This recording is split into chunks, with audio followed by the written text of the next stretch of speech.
What is up, YouTube? This is the Rogue Painter welcoming you back for another episode of Mortal Realms Monday.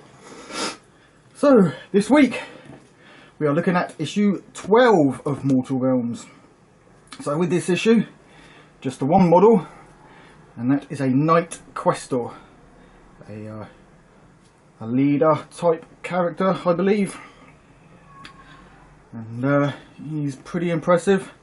You can catch the link to the video where I show you how to paint him in non-metallic metals up in the corner here.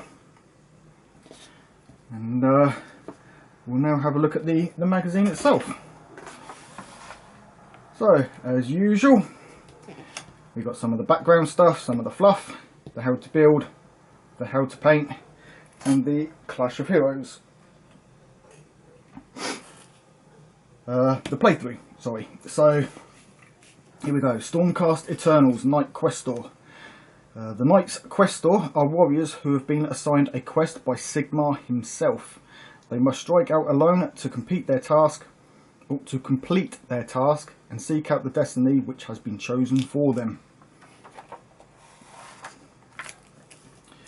They are mighty warriors, a quest of retrieval and quests both great and small. And then we've got some Nighthaunt stuff here for the Chronicles of Terror Part 2. Not sure if we've had Part 1 yet, but I'm assuming we have. So this is about the Age of Sigmar. And Nagash returns to the realms with a vengeance in mind. The forces of chaos scatter before the great Necromancer's army, when his ultimate plan for revenge results in the Necroquake. Nighthaunt arise in numbers never before seen. Armies of murderous geists attack the living in every realm. So that is obviously the Necroquake. A brief alliance, from the looks of it, that's between the Nighthaunts and the Flesh Eater Courts to destroy the Chaos Invaders. And we've got a bit about the Briar Queen and the Soul Wars. And then on to Hallowed Knights. The Hallowed Knights are one of the most zealous of storm hosts. They consider the war against chaos to be a sacred one, for which no sacrifice can be too great in pursuit of victory. So this is how the Hallowed Knights are formed. So this is about a particular storm host, where they're about the reforging some of their heraldry. Obviously we can see that they're very silver armour with blue pads and gold trim. Then we have the realms, Into the Labyrinth. Wyland Lightbearer, Knight Questor Lightbearer's quest takes him into the heart of a silver tower. These magical fortresses are created by the chaos god Tzeentch. Now is that Tzeentch or Tzeentch? Let me know down in the comments how you think it is pronounced, or if you know how it is pronounced. That'll be this week's question. So there can only be 9 silver towers at any one time, and each is ruled over by a cruel demon sorcerer known as a Gaunt Summoner. So there you go, a little bit about the silver towers there, which, as most of you know, is Games Workshop's Warhammer Quest board game. That is a fun game to play. If you haven't played that one yet, I do recommend picking it up and giving it a go. So then we've got a little bit on some of the different demons and stuff that roam the halls of the Silver Towers. Then we have the how to build the Knight Questor. Now he is a multi-part, but he is not a push fit. So he will require glue to assemble him this time. As you can see here, they've affixed him to his base temporarily with some blue tack. I'll probably be doing the same, as I'm going to make a nice display base for him.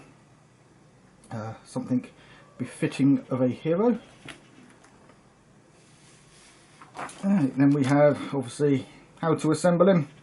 All the different parts. I would probably recommend leaving off the shield and the sword arm, and that way you can get behind them a lot easier. Paint them separate and then place them on once it's painted up.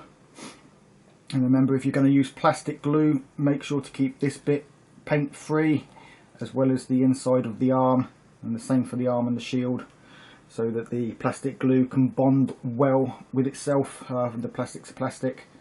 If you're going to be painting in that area, then you can either scrape the paint away and then use the plastic glue, otherwise use super glue.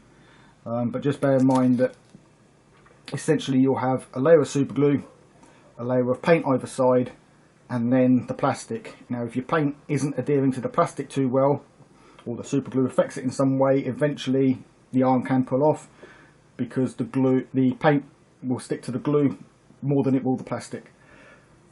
So I do recommend plastic glue over super glue for plastic miniatures. Then we have the how to paint him. Obviously if you're doing him with true metallic metals, then you'll be going ahead and doing this technique with the applying the gold, then the Reikland flesh shade over the top, followed by the Stormhost silver dry brush to get your highlights, and then your blue on the cloak and the white on the inside.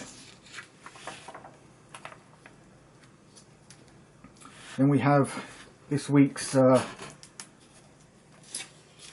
battle, the Clash of Heroes.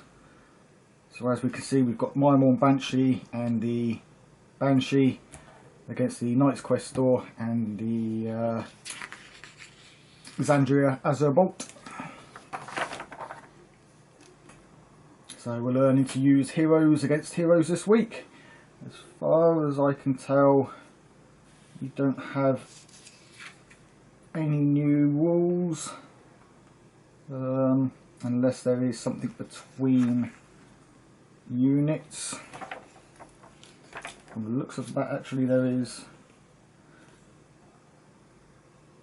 It's the way the combat phase goes here. So you'd pick your unit, then the Nighthaunt, then you'd pick your other unit, and then the Nighthaunt would pick theirs. And we've got some more war scrolls for them, although obviously we've got the war scrolls that come with each issue anyway, that have these characters. And then we've got Stormcast Turn 1, so a bit of backwards and forwards between them as usual. And that brings us to the end of this issue. So again, I'll put up here a total breakdown of the cost of the model and how much you're saving against buying him at RRP. Right, and as you can see guys, next week we're going to be getting a couple of paints and a dry brush, which means no models to paint. So if there is anything in particular that you would like to see me paint up, let me know down in the description, and come this Friday I will paint up over the weekend, as I make my videos, my painting tutorials over the weekends, and I will paint the most popular choice up. So anything from the previous issues of the Mortal Realms magazines, where we've had duplicates and things like that.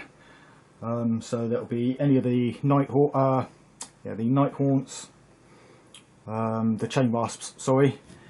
I've got a few more